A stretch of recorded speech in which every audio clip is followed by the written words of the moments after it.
اکثر انسان اس قدر بے بس ہو جاتا ہے کہ اسے سارے راستے بند دکھائی دینے لگتے ہیں، اسے سب ناممکن نظر آنے لگتا ہے۔ جانتے ہو اللہ تمہیں بے بسی کے مقام پر کیوں لاتا ہے؟ تاکہ تم اللہ سے رجوع کرو اور یقین سے مانگو۔ جب تم دعاؤں پہ یقین کرنا سیکھ جاؤ گے تو ہر چیز جو تمہیں ابھی ناممکن لگ رہی ہے وقوع پذیر ہونے لگے گی۔ جو چیز نصیب میں نہیں ہے وہ بھی تم پا لو گے۔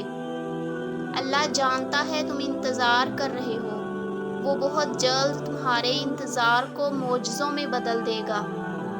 بس تھوڑا اور صبر، پھر اللہ کن کہہ دے گا اور فیکن کا نظارہ تمہارے سارے غم دور کر دے گا۔ اگر تم اللہ پر یقین رکھو گے تو وہ کہیں نہ کہیں وسیلہ بنا کر تمہارے سامنے لے آئے گا۔ بس دعا جاری رکھو، وہ رب کبھی مکمل طور پر آزمائش میں مبتلا نہیں کرتا، کہیں نہ کہیں کوئی دروازہ کھلا ضرور رکھتا ہے جہاں سے رحمت ٹھنڈی ہوا کے جھونکوں کی طرح آ کر دل کو پرسکون کر دیتی ہے۔ کوئی نہ کوئی آسانی تو مشکل کے ساتھ موجود رہتی ہے۔ یاد رکھو اللہ سے تمہارا درد چھپا ہوا نہیں ہے، کیا خبر آج ہی اس کا کن ہونا ہو۔ یاد رکھو اللہ پلک جھپکتے ہی حالات کو بدل دیتا ہے۔ بہت بار ایسا ہوتا ہے کہ ناگوار چیزیں تمہیں گھیر لیتی ہیں، اللہ ان میں خیر رکھ دیتا ہے، حالانکہ تمہیں ناگوار لگتی ہیں۔ صبر کرو، صبر کرنے والوں کا مقدمہ اللہ خود لڑتا ہے۔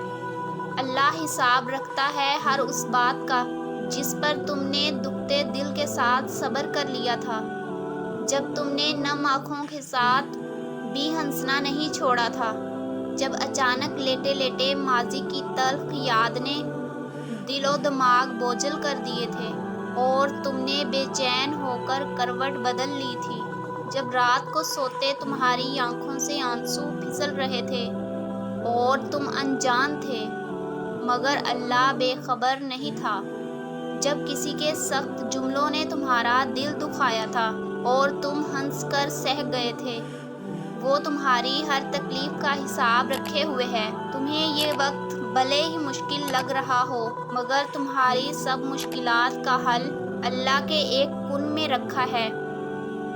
بس تم اللہ سے مانگتے رہو، کیونکہ جو اللہ سے مانگنا نہیں چھوڑتے اللہ ان کے لیے ان کی چاہ میں بہتری کی گنجائش نکال دیتا ہے۔ پھر چیزیں ہوں یا لوگ، کھوئے ہوئے سب واپس مل جاتے ہیں۔ ایک دن تم خود مسکراؤ گے اور کہو گے یا اللہ یہ وہی چیز ہے جو میں نے تجھ سے رو کر مانگی تھی۔